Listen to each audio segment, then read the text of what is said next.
Now, let us say we will talk about definition of entropy. So, remember we discussed about the definition of entropy from Carnot cycle.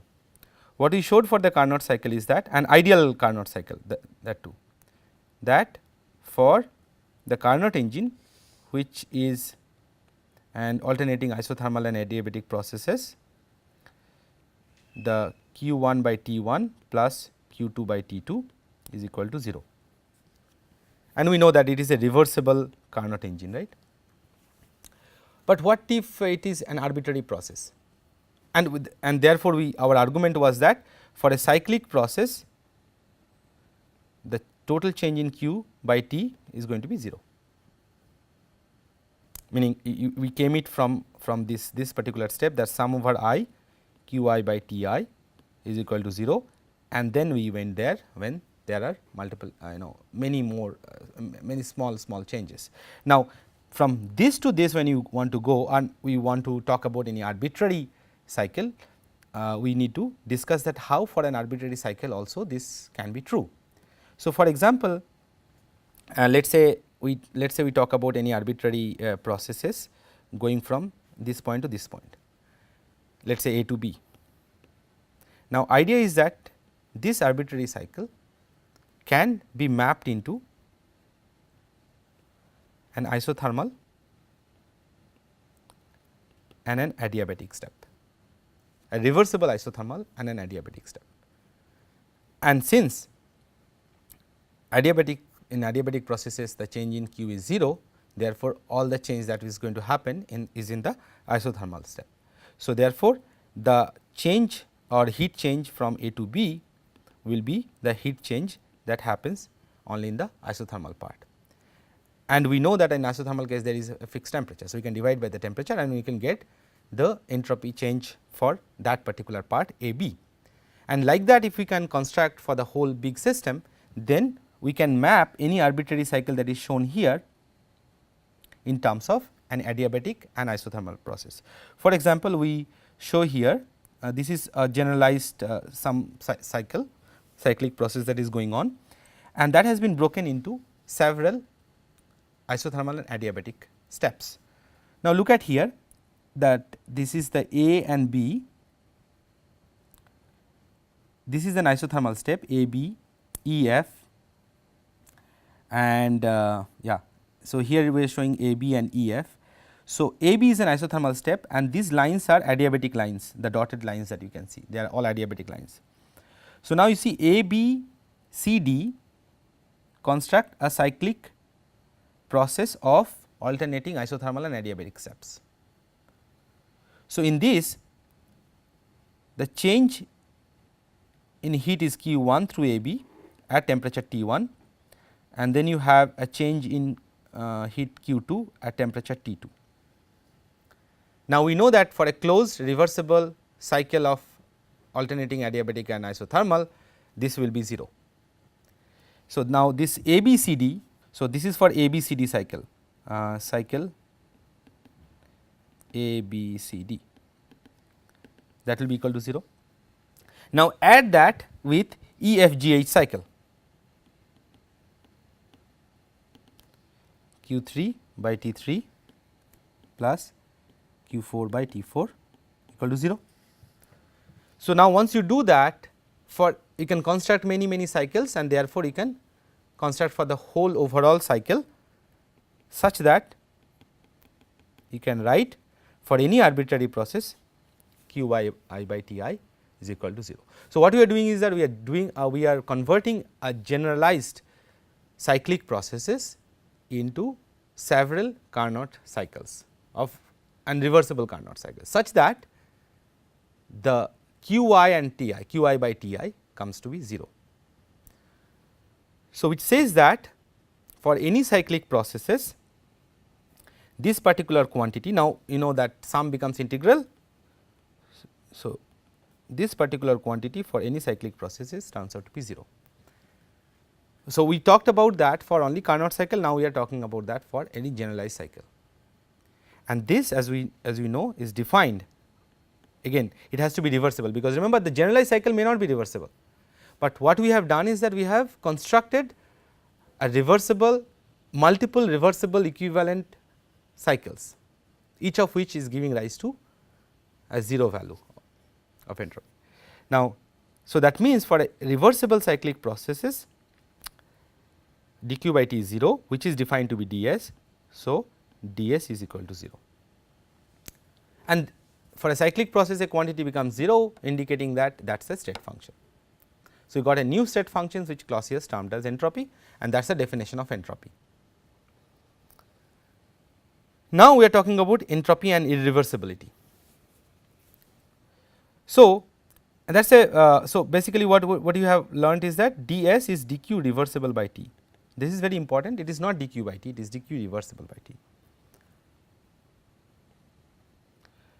So, let us talk about a cyclic process going from A to B in an irreversible manner and coming back from B to A in a reversible manner. Okay. So, now for the first law of thermodynamics, you know du equal to dq plus dw, whether it is irreversible or reversible, it does not matter, right. So, let us say that we are taking the irreversible path. Okay. We are going from A to B, and we can also take the reversible path. This R means reversible. So, both will be equal, right. So, dq irreversible plus dw irreversible is dq reversible plus dw reversible. Okay. Now, we have, remember in the while talking about the first law of thermodynamics, we showed that dw reversible. So, a reversible work done on the system is always minimum. I means irreversible, talked about that already, right. Now, if this one is less than this one, which means, so this dw reversible is less, so this has to be more.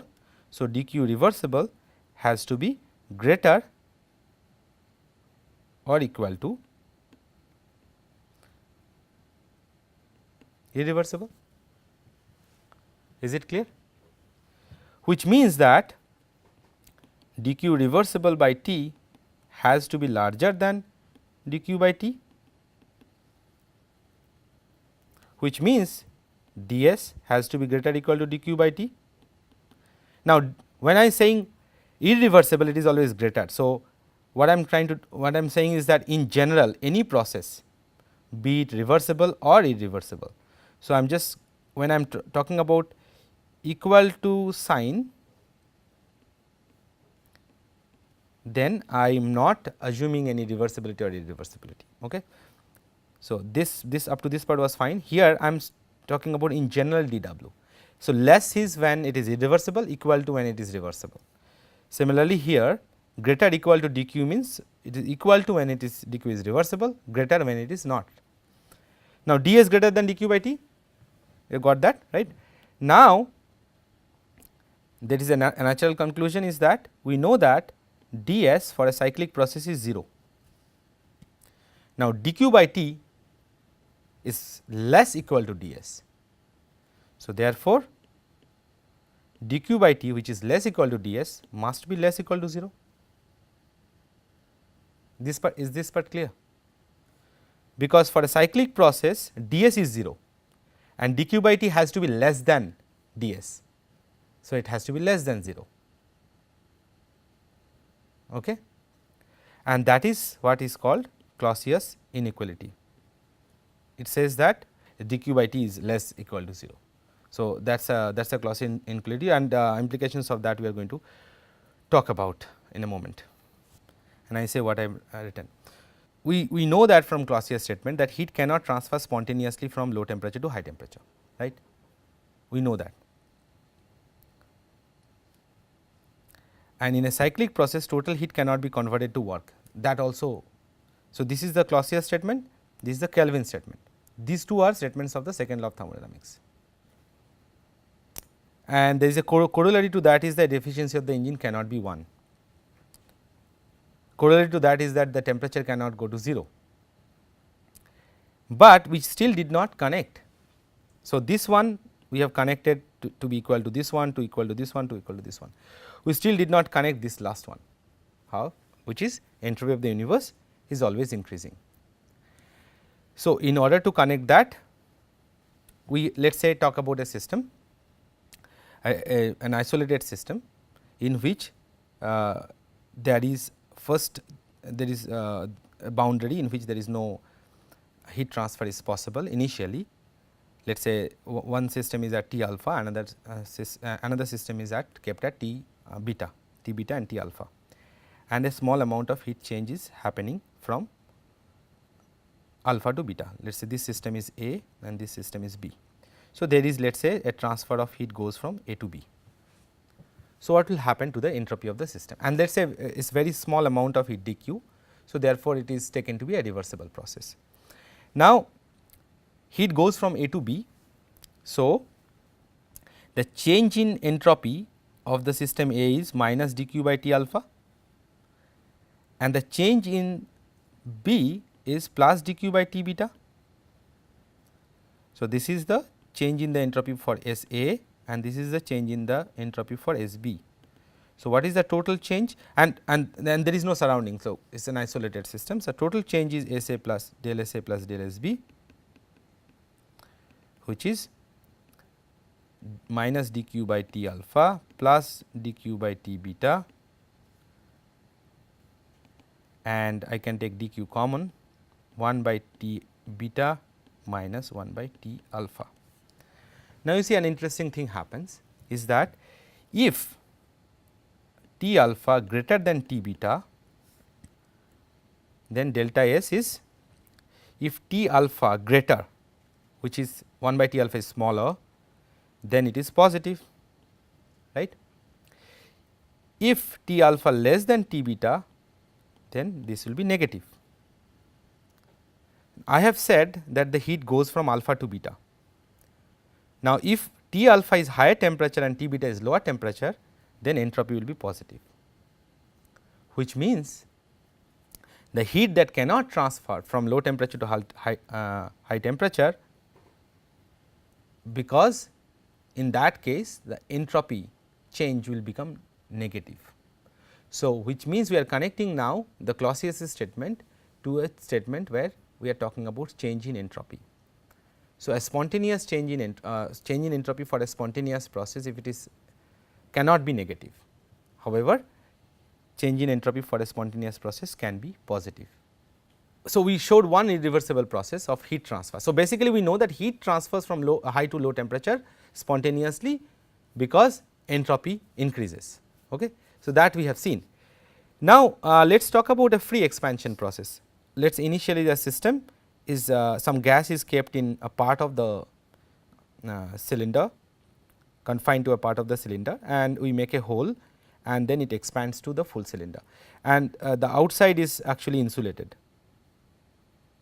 this is insulated. So, heat cannot go in or out. So, now this is an adiabatic expansion, right. So, in this adiabatic expansion process we know what is the dq, 0. So, dq be equal to 0, and in a free expansion process what is dw? 0, because there is no external pressure, we have talked about that, which means our du equal to also 0. Of course, for ideal gas we are talking about, right.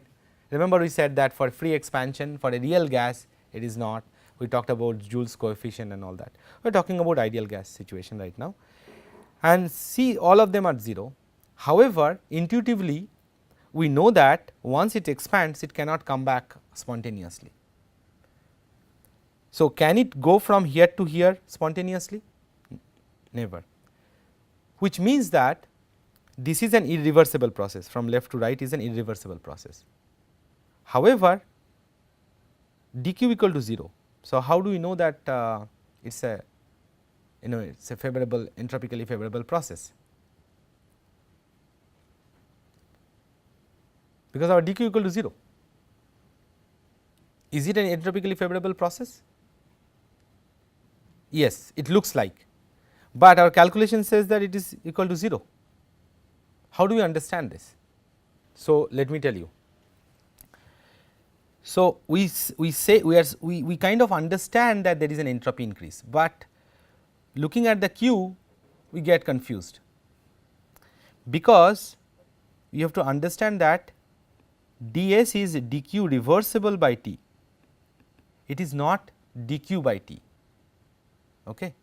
ds is not equal to dq by t. So, that is why I try to emphasize this one, it is not equal to just dq by t, it is equal to dq reversible by t. dq by t is 0, dq by t is 0, but dq reversible by t is not 0. How do we know that? So, let us say we are going from this point to this point, we can take an irreversible path just like what we did last time, and we can take a reversible path. Entropy is a state function. So, entropy difference between A and B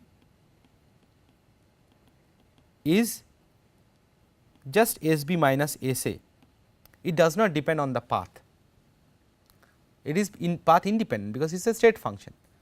So, we can always choose a reversible path to calculate the entropy value, right, because there may be many irreversible paths, but there will be a fixed, or we can choose a reversible path. Whichever reversible path we choose, it will be fine, it will give you the same value between B and A because it is a state function. So, this expansion process we can do it reversibly. How do you do reversibly? You cannot do free expansion because that is not a reversible one. You can take this reversible change where again you can very slowly move the piston. So, you have to go from half the volume to the full volume, right. You can choose, let us say this situation is P1, V1 and T1, and obviously your pressure has changed, your volume has also changed, and let us say the temperature did not change, because you can always will it change? No. So, in real gas it changes, but in ideal gas the temperature does not change, but pressure and volume both have changed.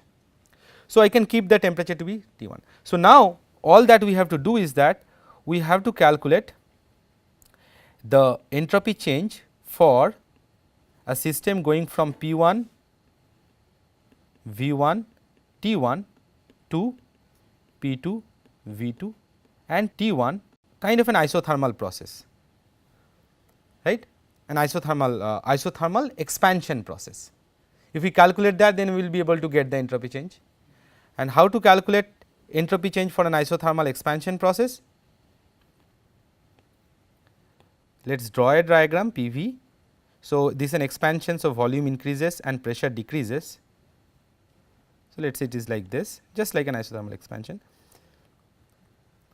So, if it is a reversible path, then we can calculate delta S by dq reversible by T,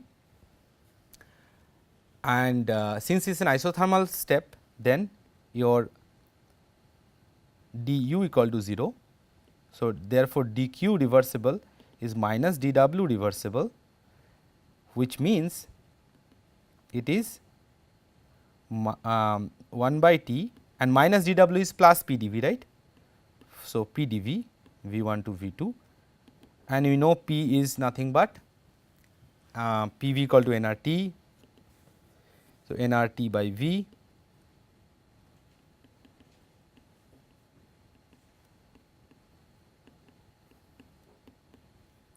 Tt cancels, nR ln V2 by V1. So, this is the change in the entropy for an expansion process going from V1 to V2. So, even if it is a free expansion, this much entropy change will actually occur. Okay. Since it cannot go to out or in. Now, if you calculate the total change in the heat. So, let us say let us talk about two situations in which there is a reversible expansion. So, let us say this is a reservoir and this is our system, and there is a reversible amount of heat change happened, dq reversible. Let us say first step of the Carnot cycle. Then the change in the system's entropy is going to be plus nr ln V2 by V1. Why? Because it is equal to q reversible by T, but change in the surrounding is losing same amount of q reversible, right. I write q reversible. So, change in the surrounding is exactly equal. Okay.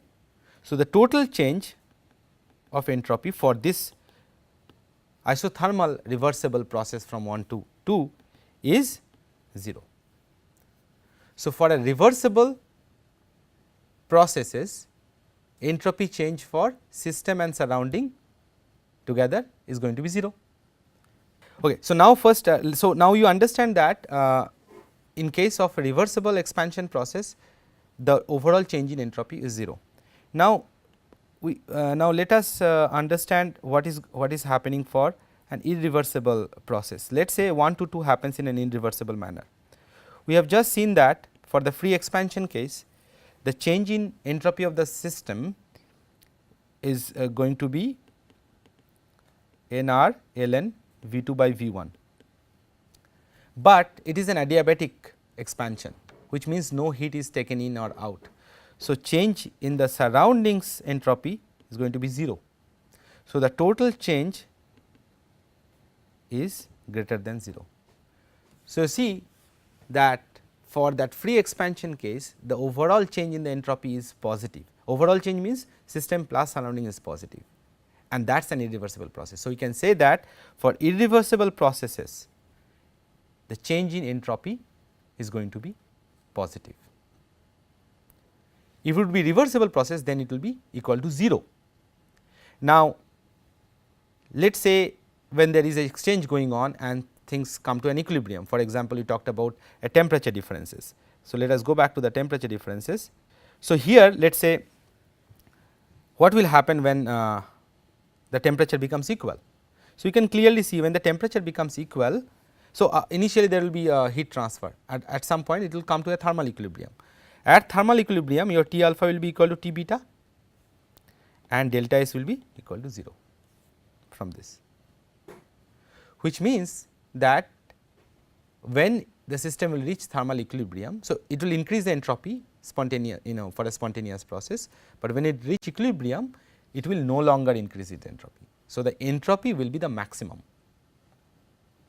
After that, no more entropy change will be possible when the system comes to the equilibrium. So, at equilibrium, the entropy of the system plus surrounding is highest. So, if the system is not in equilibrium, entropy will increase. It will increase till it reaches equilibrium. Once it reaches equilibrium, entropy will no longer change, and therefore, no spontaneous change also will happen, or other way around, no spontaneous change is happening, therefore, no more entropy changes are happening. Does it answer your question? Yes. Okay. Okay. So, now we have seen that for irreversible processes, entropy change of the system plus surrounding increases, and to understand is even better, we can say that we have already said that this particular point, that the reservoir is large, therefore, irrespective of the process whether it is irreversible or reversible, entropy change the entropy change of the reservoir is q by T. See, we said that entropy change for the system is q reversible by T, because the process has to be reversible for the system, but surrounding is so big that even a chunk amount of heat changes goes out of the reservoir, it is infinitesimal for the reservoir. So, therefore, you can regard that as an infinitesimal change, and therefore, the q by T will be the entropy of the reservoir. Whereas, for calculating the entropy of the system, you have to always consider a reversible path, even if the process happens irreversibly, because the entropy is a state function. Even if the process happens reversibly, you should always construct a state function. You should always construct a reversible path, and that path can be anything. For example, if I want to come from here to here, I can choose this path, does not matter. I can choose any path, it will still give you the same value of entropy, because it is a state function. So, the calculation of entropy, remember, for the system always you will have to calculate with respect to a reversible path.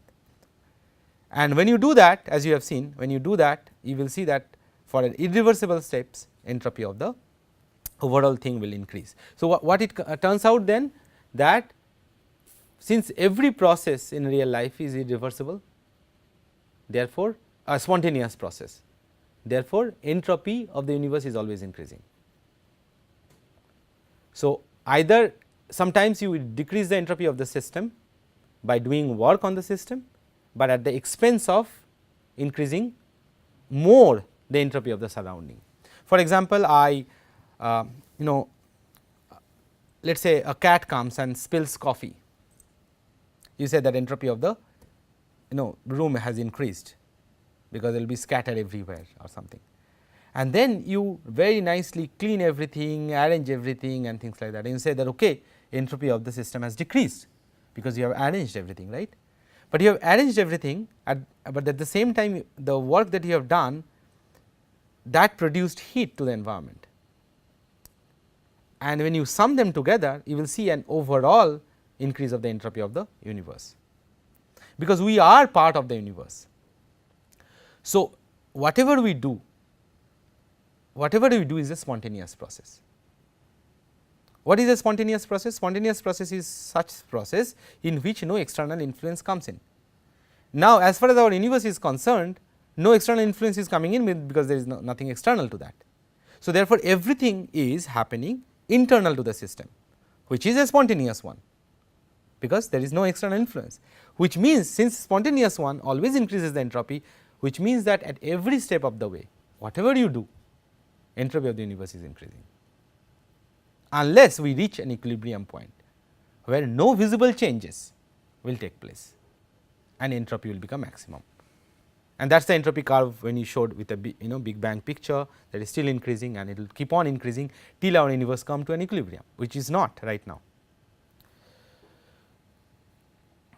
Yeah. So, now we connected most of the statements of the second law of thermodynamics.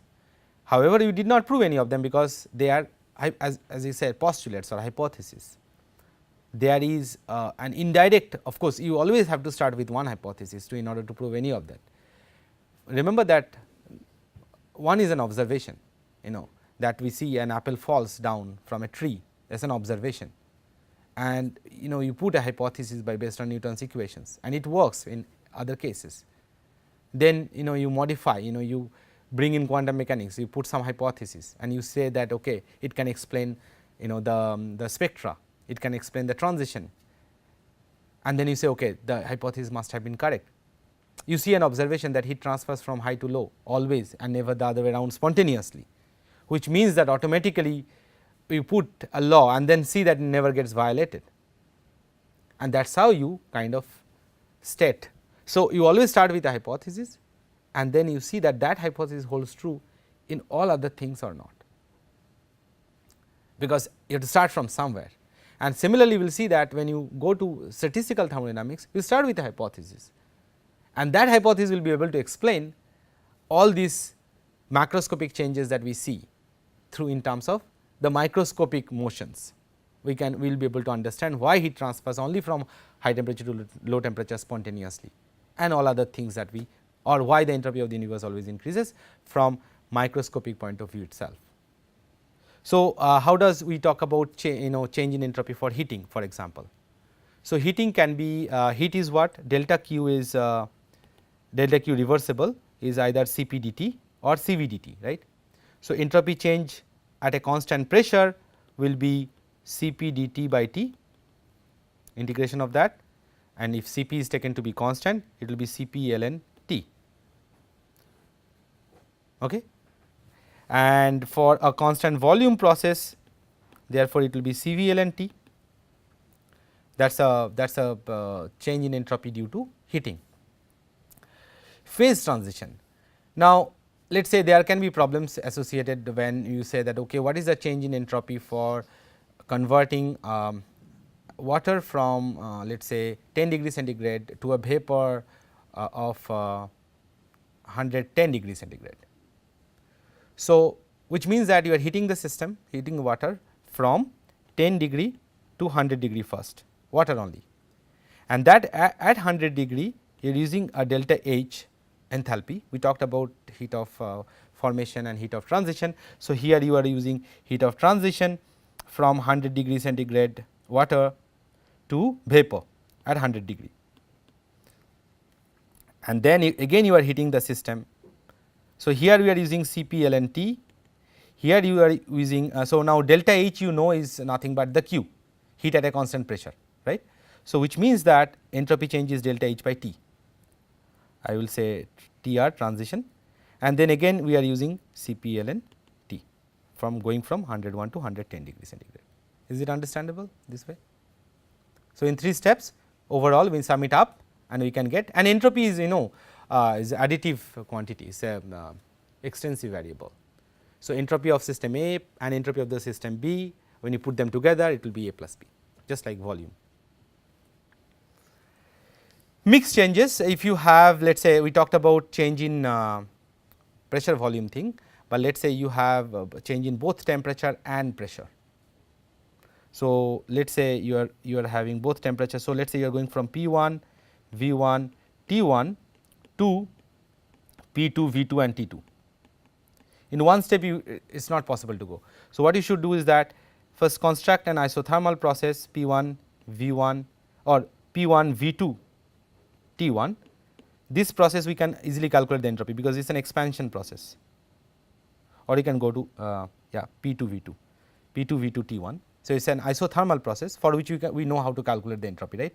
We can, it is just Kb nr ln V2 by V1, and then from here to here it is a constant pressure heating process. But okay, let me just see this. So, this is P1 V1 to come to P2 V2. Of course, there will be